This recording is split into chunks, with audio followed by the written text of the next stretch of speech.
Hi guys, magandang araw po. So ngayon po ay sasagutin lamang po natin ang comment ng isa nating subscriber, no?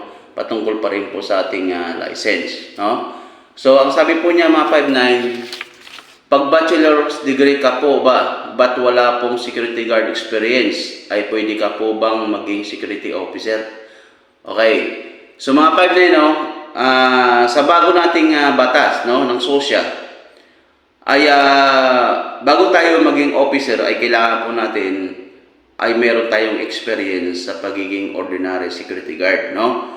So, kahit na mga 5'9", ikaw ay graduate ng criminology or isa kang bachelor degree holder, no? So, kailangan pa rin po ay meron kang experience, at least 5 years experience for being a security guard or a ordinary security guard bago ka po pwedeng kumuha or makabil ng security officer license, no? So yan po mga 5'9" ang panukala or yun nga ay pinapatupad ng SOSYA, no?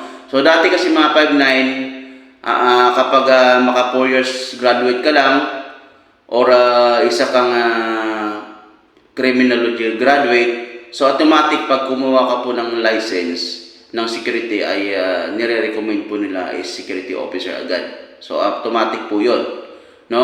Sila na mismo ang nagre-recommend na kailangan mag-officer ka, no?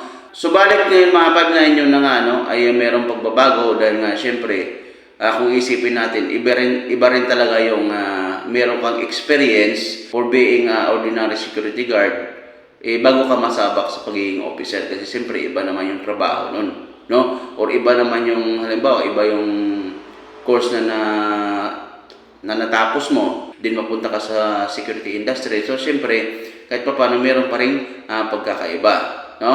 So kaya minsan nahirapan mag-handle ng tao yung mga security officer na kumbaga ay walang experience as an ordinary security guard, no? So kaya yan po ang pinoporsige or talagang pinapatupad ng SOSYA pagdating po dyan sa security officer license. Okay?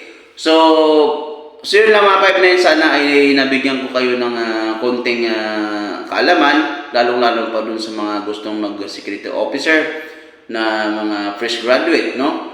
At wala pang experience sa pagiging ordinary security guard. So sana po ay kahit pa paano ay nabigyan ko kayo ng konting idea para kahit pa paano ay meron na kayong alam just in case na pasukin po ninyo ang security industry. Okay? So yun lamang mga 5'9", maraming salamat po sa suporta sa aking munting channel at sana po ay huwag niyo pong kalimutan mag-like, share at of course mag-comment sa ating mga video para po kahit pa paano ay updated kayo sa mga susunod po nating mga upload. Okay? So yun lamang mga 5'9", maraming salamat po. God bless us all.